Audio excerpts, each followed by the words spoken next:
Welcome back to Word Blindness, Dyslexia Exposed. I am here with Brent Sopel. How are you? I didn't even say my name, but you're in rare form. Let's just get after this thing. Huh? I am so annoyed on multiple levels, and we decided that it would be a good idea to record because I'm having this anger. And so you sent me something last night. And then I kind of want to take it through. Yeah. I read like the first 5 lines and I lost my shit. We were actually watching like TV downstairs as a family, and I like went on there and I was like, what the fuck, Mom? So sorry for ruining the family's night. No, not at all. I was able to get it back together and went to bed and I woke up and then I was pissed off and then I had to work out and walk like 5 miles and whatever in my angry, trying to work out emotions. But can you explain because you explained something and then I kind of was like, okay. And then I talked to my mom today and I was like, okay. And I'm processing it. I'm still angry, but I'm processing it. So, the government, the Biden-Harris administration announces new actions and resources for increasing student attendance and engagement as part of the White House Everyday Counts Summit. So that was released yesterday. Mm-hmm. So I didn't see that till last night. I started reading it and sent it to you. It talks about being students every day, a chronic absentee, students missing 10% or more school emerges as a serious challenge during COVID, and then he talked about statistics of chronic absentee, about 31% in 21-22, which, is kind of bullshit because there's how many states that weren't even back in. So it wasn't across the board of all states, were back in. Every state was different. I think, you guys weren't back into laughter. So again, that number is skewed, but we're not, go ahead. How much money? I hear what you say. How much money did they? Yeah. So I'll get, I'm just going to go down here. So that's what, a lot of this is got about. Absence remains a challenge. Again, I'm reading, what this article says. Right from the bill, right? Yeah. Students who are chronically absent are much less likely to read at grade level and to graduate high school, according to the Council of Economic Advisors. Yeah. Right. So you sent that to me, and my first thought was, can they miss the boat anymore? Now, I understand, yes, it's common sense. If you're not being taught to read, if you're a kid that is in like a situation where you're not going to school, I mean, you're not going to learn to read because no one's teaching you, right? This is not the problem. This is not the problem. Yes, it is a problem, but it is not the problem. So they're saying absences are even more because of COVID. And where my brain went right away was, okay, there's been, and let me kind of express this because this is all stuff. I didn't read the whole thing. So again, anyone that's going to come at, whatever, have opinions about this. This is what we have been saying. There is a problem and people keep throwing money at things to Band-Aid, but they're not getting to the root. And this is, and I've talked to a couple people about this and they're like, well, that's how it's always been done. And when that is said, that actually makes me even more angry because yes, but there's more of a problem. 50% of prison inmates are dyslexic. There's schools that have zero, graduation rates. Like, okay, so then there's states saying, oh, well, we're going to do this now. We're now going to go after the absences. And so my thought was right away was, okay, before COVID, there was an absentee problem. We've heard about it for years, right? Because there's not the close neighborhoods, there's things where people can't get certain kids to school because maybe they don't have the finances. The kid is in charge of the house. They need to take care of the baby. Whatever it is, that has always been something that's a problem. And yes, I do think that needs to be addressed. But what we are talking about right now is because kids are so far behind now because of COVID. But listen, they were far behind before. We've talked about this. I mean, we are, I did terrible in high school. I wasn't taught. I made it my way through because I, either got around things, I had grit, whatever it was, but I made it through, but I still wasn't being taught. And that was a problem back, I'm 50, so I'm not going to do the math. It was the same thing as you. You were pushed through. You were never taught. My kid is going through it now. He is not being taught. He is getting through it because he's getting through it. But there is such a disconnect because what we're saying is things need to change. There needs to be awareness. So this absentee number, yes, it has increased since COVID. And my mind went right to the kids that are now even further behind because they're dyslexic, or even if they're not dyslexic, they missed a whole bunch of education on how to read.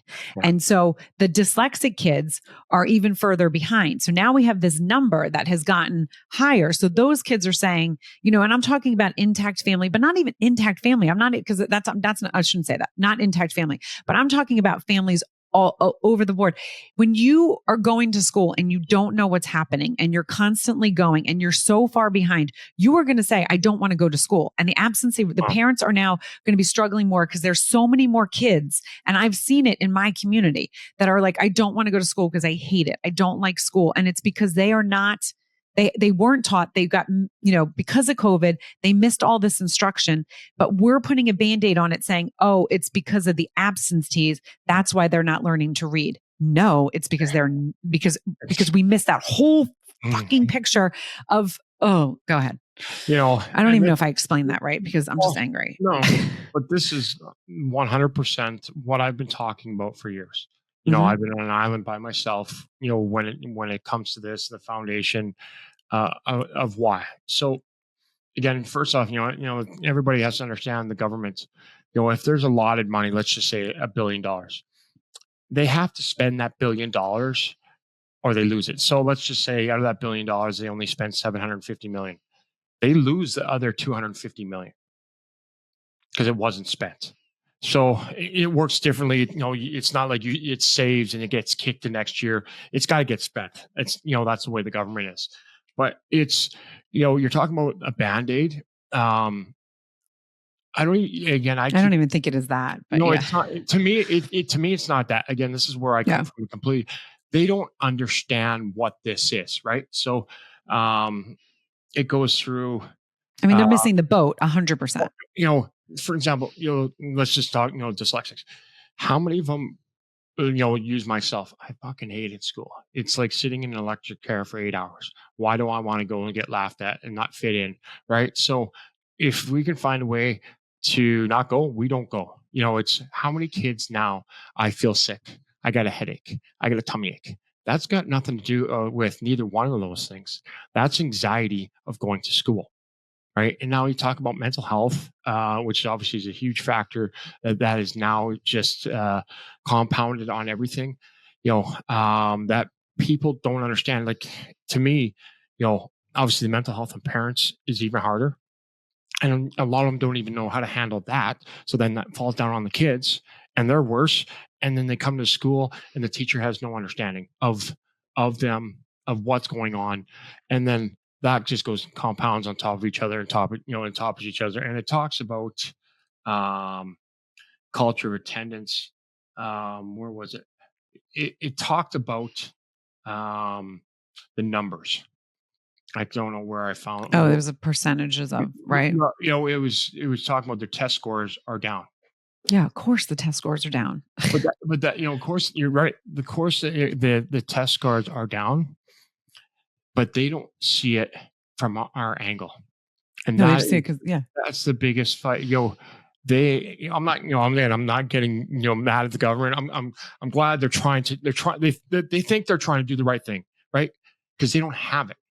So you walk into a place and you're trying to help something. If you don't know the whole details, right? You may be doing it wrong, but you don't know, and that's them. So obviously, it's infuriating. I was trying to find where these numbers, and it talks about. Well, look it up because so this is the thing, and I think my anger is I'm just tired. I agree with you. My anger. I agree with you completely. No, yeah, but when you're saying not blame the government, and this is not political, so it's not. But I'm just so angry that it's so like. People are just missing the boat. And there's so many situations that need to be remediated and helped, but it's like, well, let's throw money. My mom was actually giving me this example. And so where I grew up was a wealthy area, and the teachers got, as you said, there's money that the schools get that they have to spend. And then there were some areas around us that didn't have, that weren't as wealthy. So they didn't get like the taxpayers' dollars. They got more of the government money, right? And she would say she would go into the teacher store right before school and she would get supplies. And she would see, because she knew some of the teachers from, the other districts, and they would be getting all the pre-made pretty things. And all of these different things that they could use for their classroom because they had that government money, but that's what they were using it on, to like, oh, let's do like a pretty, like, let's put some nice artwork around, or have like these, a lesson that has it all kind of put in a box, and you can just put it up on the wall and hear these things. Where my mom's school didn't get that because it was taxpayers' dollars and it was different. So even though we were the wealthy school, and she wasn't one that would put like, she was single. I mean, my parents were separated, but my mom, she wasn't throwing money and being like, oh, I can just buy all this stuff for my classroom. She had, we have 5 kids. So she wasn't doing that. So she had to make all of that stuff herself. And I remember, and she was never like frustrated with the other teachers, but she was like, it's so backwards. Like, shouldn't the schools that have less, are like more underprivileged, and they have less ratings and all of these different things because scores are lower, shouldn't we be trying to raise that instead of giving them money just to decorate their classroom? And I know I'm kind of watering that down, but and we have said this from day one, there's so many things that are broken in that system. And that's not what we're not, like, the poor teachers, like, this just, again, puts it on the teachers and the parents. Because what I think, and what I did, again, I didn't dive into this. I had my mom read it. We did get into a discussion about it. So she was able to kind of diffuse some of my anger that I went right to, even though some of it then I got even more, because it's like, oh, this is how it's always been. Right. And it's broken. And we see that it's getting more broken and more broken. And there's more kids. There's more of that disparity. And I'm not talking, yes, there's a disparity in social economical, but then there's also the disparity of the people that are dyslexic. So that has nothing to do, dyslexia does not discriminate. So it doesn't matter how much money or how little money you have. Yes, if you don't, and this is where we have talked about it, we're fortunate if you do have money, you can go to one of these private schools, but then it's these kids that don't have anything are just getting shoved under the rug. And now maybe these kids that are really having this anxiety because they're like, I don't know what's going on in school. And I'm even further behind because education has also gotten harder in certain grades. We talked about kindergarten being like the new first grade and all these things. Now they're even more behind. So now they're like, yes, I have a stomach ache and do this. And now we're going to have truancy officers go to their house and say, hey, you need to go, or you're going to get the letters where it's like, no, you have to go. So now the parents are going to be the ones that are going to take the brunt of this, because the parents, and I'm literally talking about a very specific group. I'm not talking about the whole. And that's what I want people to hear me. I'm talking about the kids that are struggling, whether they're dyslexic, dysgraphic, ADHD, dyscalculia, or they're just behind, because there's 2 different things here now with COVID. There's some kids that are learning to read a little later, but they're not actually dyslexic, but they're still not getting the edge. And we have some of those kids in our family. Like my brother's going through it right now. And it is because there's dyslexic tendencies. We have it so deep in our family. They have to take those, but they have the money so they can get the tutor. So like, that's the thing that it's completely missing the boat. And as you said, it's because they don't have the understanding, but it just makes me so angry, because it's like, why can't, it's to me, it's so simple. And this is where we'll get in, not a debate, because I agree with you, you agree with me, but you're a little bit more practical and kind of stay a little even. And I don't know if that's just our personalities, or also you've been doing this for so long that it is, but it just brings it back to why we need to do what we're going to be doing. We're not going to be talking about it because we're going to be doing it behind the scenes because of all of this shitstorm that happens. And well, this is how it has to be. All of the negative of the brainwashing of, yes, this is how it has to be. This is how it has to be. That makes me so crazy, because it is not black and white. There's the gray, and that needs to be looked at. And it doesn't matter that it's been doing this the same all the time. This is where something needs to change and be and completely break off and do something on its own. Yeah. I agree with you. Obviously the anger, the foundation, that's why I've been doing it. it's been a long uphill battle, being by myself in this, Yeah. in this marathon. You know, nobody, again, you talk about any kid that's struggling, and COVID, so we got some states that were locked up for, I don't even know how, I can't, as we talked about the other days, I can't read off of the computer. Now can a kid? So let's just start there. So how many kids, were in lockdown for a year or two? So if they're like me, reading off the computer is very hard. So how much did they absorb over those 2 years? Very little. So let's take that. So now they're a year or two behind just because of that. So how many of the kids are like that? How many kids are dyslexic? How many kids have mental health aspects because they sat in lockdown? All right. So they're not learning. That's why the self-esteem has always been number one for me. Because if you're struggling with depression, anxiety, dyslexia, anything, if you're that dark, you're not learning. So we got to get that back up. And nobody looks at it this way. As you're angry, and so am I. But this is why people up top don't have any understanding. Obviously it talks about, family relations, trying to do, there's evidence-based approaches, $8 billion funding, Yeah, $8 billion. guidance, here, Department of Education providing guidance. They are providing guidance to a very small percentage of people because, you talk about dyslexia doesn't discriminate. It doesn't matter what race, what culture, what color, where you're from. It doesn't discriminate. And it doesn't matter if you have money or don't have money. If you're not understood, and we talked about this, I said most people don't get bully kids and blind kids or kids in wheelchairs. They bully kids like us, right? So now here's I got bullied. I don't want to go back. I got laughed at. I don't want to go back. I'm adding up a lot of kids right now as we're talking right now. So they want to talk about the absentee. I didn't want to go. Why do you want to go? I'm not learning. As you said, Montgomery's not learning, right? He's figuring his way, just getting through it. So why, if I can find a way to get out? So there's no understanding from them up top. Again, I'm glad, glad they're trying to, and I'm not going to say, throwing money. They don't know the government, that's their job, right? How can we give resources? So, I'm not going to say they're throwing money away. They're trying to, but they're trying to do something with the wrong guidance and not all the understanding, and that's where I've always come at this a little bit different than anybody else, right? It is that mental health, is that guidance, is the understanding of what comes with struggling with any kind of learning disorder. Obviously, autism, Asperger's, dyslexia, ADHD, it goes on. Learning disorders are 80% of people have them. And teachers aren't educated on it.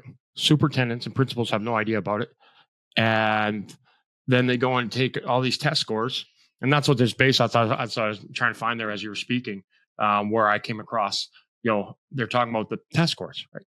We can't take tests, right? So those numbers are bad because we can't do that. That's not how we work, right? So it goes back to the same thing I've always been talking about. We're spending, let's just say it's, $1 billion again, just for even references. Out of that $1 billion in school, 700, that probably, let's say 650 million of that is burned to the ground doing nothing because they have no understanding of, ADHD,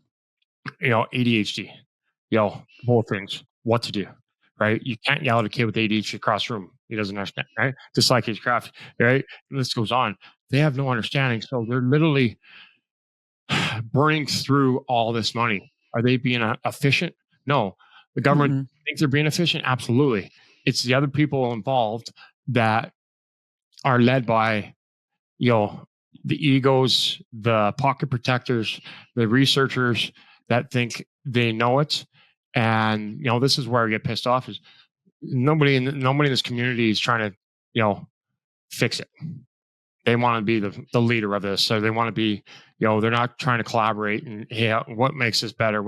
There's this new reading program. I'm the best. I've got the best reading program. None of it is spending that money wisely. As we found last week in that article, California will spend $12 billion on dyslexia this year. Now that's the government, that's private, that's public, that's personal. Like so anything to do related to dyslexia across the board is $12 billion. Excuse me? And you have zero idea how that $12 billion probably 8 or 9 billion is burnt to the ground because you're doing it the wrong way, because you have no understanding of how we operate on a day-to-day basis. So how does that make any sense? Mm-hmm. And it's almost like, as you were talking, I was thinking, it's almost like a fire. They're just behind every time. It's almost like trying to work and stand still in a fire hose. It's like, okay, we're doing it. Let's throw it in. And there's no like substance and I shouldn't say substance because that's probably the wrong word, but I don't feel like there's a strategy behind it. It's like an opposite strategy. And there's so much that is just wrong. And that's, again, we'll go back to it feels that way from our side because they don't understand us, right? Mm-hmm. And that's where I've come into play, the foundation, right? Advocating for dyslexics by dyslexics. Nowhere else is. That's not happening anywhere, right? And that's who's leading the district or the state, each state legislator, or who's passing, none of them are dyslexic, right? Nobody's advocating for us, by us, right? Understanding us. And that's why teachers have no idea about us. And that's why they're frustrated. And that's where burnout comes in. And as you can see, it just goes, goes and goes and goes. And, there's a strategy, up top because, they see these numbers. Okay, what's the strategy to get these numbers up? And now you put yourself in their shoe. Logically, okay, if the kids are there more, they're going to learn, right? Right. Logically, right. Logically, right. And that's their brain. But the unlogical part is that they don't understand 80% of kids. And that's where, as we get on here and we're talking, and that's why I've taken the foundation, tried to do this and tried to get people to understand, what this is. And so I'm not going to blame the up top part of it, the government portion. They're doing what they are told. Like you put people in place. You own a company. You got people in different places. You trust them to do. Again, they don't have it. So how are they going to understand it? So that's where the podcast comes in. That's what we do. Is trying to educate people, differently. We have to educate them before they can change it. So until we can get that portion of educating everybody on 80% of people have learning disorders. Nobody in the teachers, colleges are taught about that. So you don't know how 80% of us operate. Now, how does that seem logical? If I'm going to be a trader, I'm going to trade, beef, but I know nothing about cows. And, I like my piglet here, Charlotte over here. We're good friends. Like that doesn't make sense, right? Mm-hmm. And that's why dyslexia has been around for 100 years. Nobody has fought this fight. Nobody has taken this angle. Again, shouldn't say that. Not nobody. Nobody that I'm aware of. Right? Second most common thing in the world is nobody knows about. Because nobody's on the top echelon has brought it to the attention and educated before they tried to change. They want to go and have a rally. That's not doing anything. You're yelling and screaming instead of having a conversation. We need to have that conversation to educate what because what we come out, what we say is different because their brains are not wired our way. So like, wow, that's kind of weird. But then you've got to elaborate onto that for them to understand what we are talking about. When I talk about hockey, I've been working with this group of kids 6 weeks now. So Tuesdays, they finally really picked it up this Tuesday. So it's taken them, whatever, 5 weeks or whatever that is to grasp and apply it. So how are we going to go to rallying? Hear this, we need this and this and that.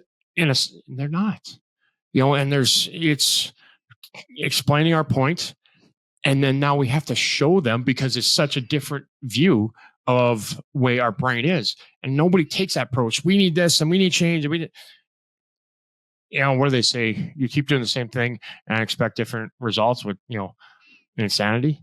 And that's what it's been. And, that's that's kind of what the bill is, right? Now it's, as we were talking about on here and what we're trying to do is approach it differently. To educate them and slowly make that education to the point where there's more understanding from them, the other brain, to what we do and what we need to do. Mm-hmm. No, it's so true. I mean, and even, the discussions that we've even had on this, before this was coming out on some of the other kind of groups that we've been in. And there is a narrative that is given to the academia world, and the academia world really sees things how they can make change. But as we're talking about it, it is a completely different approach, because the way that academia is going into, they might change it like slightly, and they're like, okay, that's different. But it actually all really comes back to, it's all really the same that you're doing. You're making like tiny little adjustments, and in your mind and their mind, it's like, okay, that's enough. That's going to do it. And it goes back to being in those IEP meetings as a parent, and then us being in some of these conversations with some, teacher schools. And I'm not going to call anything out, but like one of the conversations we had, dean of education literally did not know that on Montgomery's IEP, it couldn't say dyslexia. And I was floored. I was like, what do you mean you don't know that? Like, you're teaching teachers, and how do I know what? And then it really, those conversations that we keep having, it just shows me more and more what you've been saying for years, even though I think different. I know I approach things different, just even going into the IEP meetings. One of the things, and I'll repeat it here because I haven't repeated it in a long time, but I would sit down and, the first couple. Since last week. Yeah, right. I know. Dan wouldn't be in there right in the beginning of the first ones because he was working in the city. And I was like, no, I got this. And then all of a sudden it was very clear. Wait a second. I need him to be here because this is bringing up a lot of my stuff. But also I'm really angry because you guys how are you missing this? Right. And so then I would get really frustrated and probably not regulate my emotions the way I should. But going into those, and then them saying, starting with, and this is, I'm talking about the younger years, these are all the things that he needs to work on. These are all the things that he sucks at. And I'd be like, okay, but there's a lot of good things that he does. And I would always say that. And then all of a sudden I started getting this narrative, and I would literally sit down and be like, before we start this, I'm going to give you guys a scenario. And I would go with the high jumper. You're on a track team, and you have a kid that actually looks like he's going to be an Olympian, and he's the best high jumper you've ever seen, but he's not really fast. He doesn't approach it the same. His approach is different, but he is literally number one in the state. Do you take him off that high jump and have him start sprinting to get faster? Or do you let him do what he is really good at? And that's what education doesn't do. They don't look at those strengths and uplift them. Yes, they can take him and have him maybe run a little bit. Maybe he can change a little things, but why would you focus on that in 100%? And that's what education does. They just beat you down with what you suck at. And it's not the problem. It's and you're 100% right, but they don't know there's another way to look at it. Yeah. And we talked about it the other day. I think it was the teeter totter. So again, that's, as we talked about here, it's taken me 46 years to connect with somebody and understand. Everybody just thought, God, this guy's like, what is he talking about? Right. So our brains are so very different that they don't even have a grasp or a concept to even think that way. So, it's 100%, they're taught, and their brain is only focusing, on that, negative side of it. We focus, on, trying to get that positive side because our self-esteem is so low. Right. So now we're trying to lift their self-esteem in a different way. So we're talking about mental health, right? That's why we better understanding mental health than the other people do, is because that we've had to live it, right? So, again, back to that living experience. So it's back to the education portion of what this all is. Teachers, the more understanding the world has about us is only going to make their day better. As a teacher, if you're you're in a classroom and Johnny's in grade 3 and his ADHD, if you know how to handle Johnny better, it's going to make Johnny's day better. It's going to make all the classrooms better, and it's going to make your day better, just with some understanding. And that's why I talk about relatability and understanding. It's been a long grind of you're frustrated. I have that frustration of every single day. People looking at me like, "What are you talking about? You got no idea what you're talking about." Or I get told, when I'm on the ice, you got no idea how to coach. You got no idea. Okay, you're right. You're right. Just because I approach it, I approach it differently. So it's been a long road to get here, and as we keep seeing and keep connecting the dots, right, everything's lining up. And Dyslexia has been around for 100 years, and everybody keeps screaming for education to change, but nobody's approaching it in a different way to educate them on what that all means before they can change. Because no boss of any type will give money or change something they don't understand. They've got to understand it completely to go change it. They don't. And I mean, and one of the things that you said, and it actually, like, when a kid is in school and they're constantly told what they're not good at, right? Then they come home, and we talk about why some kids do have that self-confidence and why some kids don't. So this actually just made me think of it in a little bit of a different way.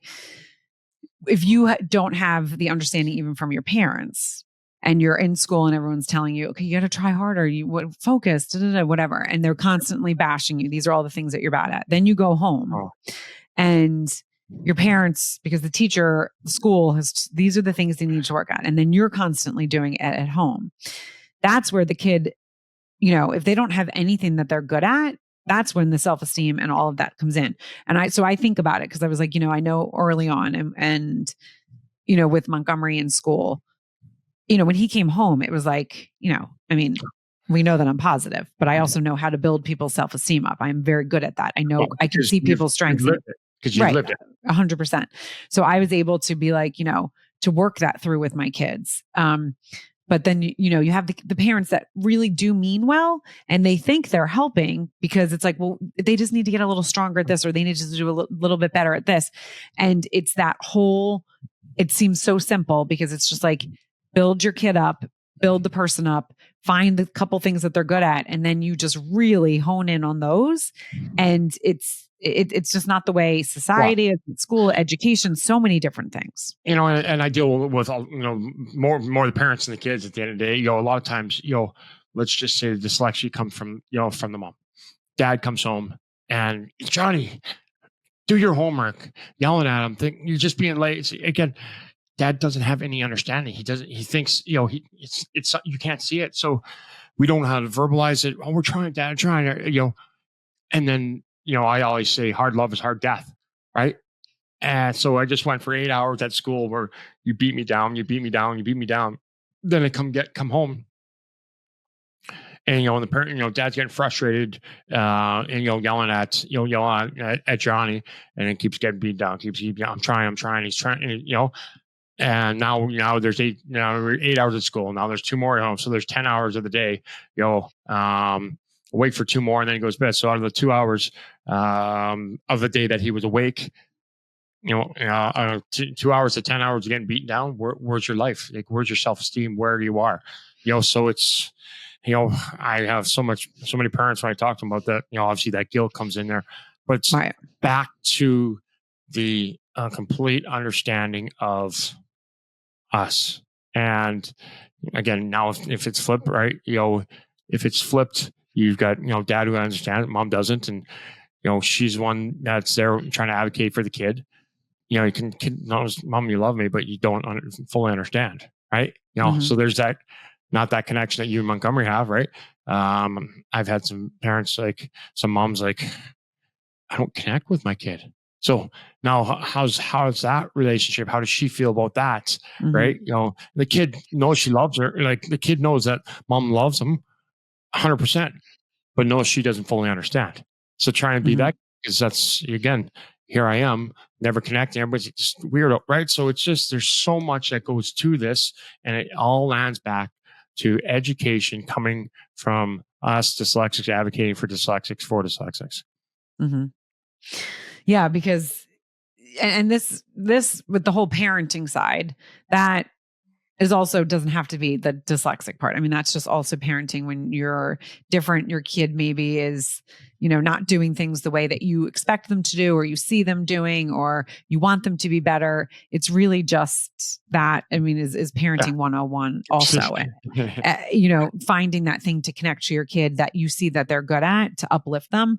But then And if the it's school's yelling right now at all this stuff, the school's coming home and yelling at the right. parents. Right now, the parents getting yelled at from school. Now it's going to go back on Johnny. And now what do we have? Well, Clusterfuck. that and 100% a clusterfuck and more anxiety for both. And that's what my heart hurts. Like when I first read that, I was like, oh my God, the poor parents. This is being brought back on the parents who are trying to survive right now. Things are, the world is a crazy place. There's weird Yeah. stuff, and that putting that more and more pressure on the parents Right. to be that it's not fair. It's not fair. And that whole saying of like it takes a village to raise a kid. We're that's it's not happening that way. And No. there's so many things falling through the cracks and so much pressure and then so much it's pressure, but then it's a narrative, and then it's this shame because it's even more where, having a child graduate, even hearing the narratives of some groups and some friends that I have in different states about like the schools that are the good schools and the schools that like, my kid got into this, but that's not like the school they want to go to. And I'm like, why? And they're like, I don't know. There's just a narrative. It's not as good. And some of the kids that got in, and I was like, what is wrong with everyone? Like, seriously, what is wrong? Isn't the most important thing that your kid is well adjusted and happy with life? And it sounds so silly They and don't so like themselves, right? So cheesy. they're trying to put on, they're trying to keep up to the Joneses. You don't keep up the Joneses if you love yourself, right? Always, the two most important days, right? The day you're born, the day you fall in love. Those kind of people, right? You got to keep up the Joneses because they don't love themselves. They're not comfortable with themselves. They don't love that. So They're not even aware there's of it though. there's a Yeah. bigger, there's a bigger thing. It's, so that's why it's the mental health side of things. We connect because we live it, and take a different approach. And you've got, these people that are on that other side, just have no idea what we are and how we operate. And the people on the other side are the ones on top controlling a lot of this. And, that needs to flip. Mm-hmm. And someone might be listening to this and beating themselves up. Like, as you said, some parents are like, oh my God. I mean, we have all gone through parenting stuff. I mean, being a parent is not easy. And No. so we're not sitting here also judging or doing anything like that. This is a safe space. We're just talking about what we're seeing. But if you're someone listening to this and be like, oh my God, I've totally done it wrong. No. You have time to change. There's never a wrong time or a right time, or it's never too late. Better late than never. 100%. And going through these things, I mean, as you said, and it's interesting because talking to the people that are like, oh no, that school's not that, they don't realize what they're doing because it's the narrative that they're living. But as you said, there's something that's off. And I think you sent me an IG thing today, and I thought it was really interesting. And it was about trauma. Or no, you had it on your stories or something. Yeah. Because people think when they think trauma, they think something like catastrophic, right? You've been involved in something, you saw something, they think of something really big. But there's little things, and that's what that video was really interesting, because sometimes it's little things that happen daily that end up actually being your trauma, which I never really thought about it until I started doing this. Like my trauma was school, and I always knew it, but I didn't put that word to it, like, because I didn't think. I was like, it's just like my ass kicked in school, but like that's not trauma, right? I had a pretty good life. I have lived a pretty privileged, and haven't had anything terribly dark. And I shouldn't say that because, I've been through shit, but like dark, like deep dark, right? Is what I think of trauma. And that was so wonderfully said, because I think there's a lot of people out there that also resonate with that. They haven't been through dark trauma. So they don't see themselves as struggling with some things. And then if you don't put yourself in it, like, I mean, I obviously put myself in this because I live it all the time, but I live it with my child. And then we said this, I healed a lot, even though I really thought I was healed. But then coming up on every year or school years or doing things, I was like, oh, I'm fine. I have, okay. Well, and the opposite approach to that is your little traumas add up. And the other thing is the opposite, the little wins add up. Yeah. Right. Yes, I love that. That's why I always, again, my approach, those little wins add up quicker, than the big ones, right? You're waiting forever, the 6 months or 12 months or whatever for that big win, but every day you're getting a little one, you're getting higher and higher and higher. So just as the negative side, right? Same thing with positive. So everybody's, I love that. Johnny just, did great on, something small. That's why you did a great job. Like, that's a win. So just as that side is too, everybody wants to go 1 to 10. No, so it's, you talking about baseball, you'd rather, hit 3,000 singles, right? Than, 200 home runs. So if we could just continue doing singles, that's a win. That's a win. That's a win. That's, that's a victory. That's a victory. It's a victory. Instead, it's not a big deal. Every little win in life is a big deal because life isn't easy. Yeah. And following up on what you just said, that's why Change the World. I love your shirt, by the way. That is why it is going to happen, because the work that you've been doing for years, but this is not something, even though we would love to happen overnight. I mean, right? I'm so impulsive. I would love to go to Washington right now and punch a bunch of people in their face. I'm actually not a violent person. But I would love literally to get in my car and go and start yelling at people, you morons, right? That's not going to do anything. That's not going to help. It might make me feel a tiny bit better. Maybe, I don't know. But it's the small things that we are doing behind the scenes that are what is going to make the change, because, and sometimes, that slow and steady, it's like silly, but slow and steady wins the race, whatever. Or there's 2 things steps that forward, need 1 to step happen. back, you're still moving forward rather than 2 steps back, 1 step forward. So it's, it's understanding that, are you in a better place today than you were, yesterday? We are? Okay, that's a victory. That is a victory. Boom. I'll leave it at that. You guys, you know what to do. Like, rate, review, and share, because I'm sure there's lots of people that don't know about that bill, because I wouldn't know about it because I don't follow politics really that closely. Well, this thing, I don't either, right. But it popped in. It was supposed to pop into your, that's the thing. It was supposed to pop into your inbox to piss me off, to then have me say, we need to do this recording and then have this conversation. So, and I really believe in that. But so anyone that hadn't, you don't know who needs to hear this. Again, we say it every single time, but you really don't know who needs to hear this, because the more that we can share our story, the more that we can share our opinions, our views, the way that we think, that's what's going to make the change. As Brent said, little by little is what's going to make the change. And so rate, review, and share. And thank you for joining another episode of Word Blindness, Dyslexia Exposed.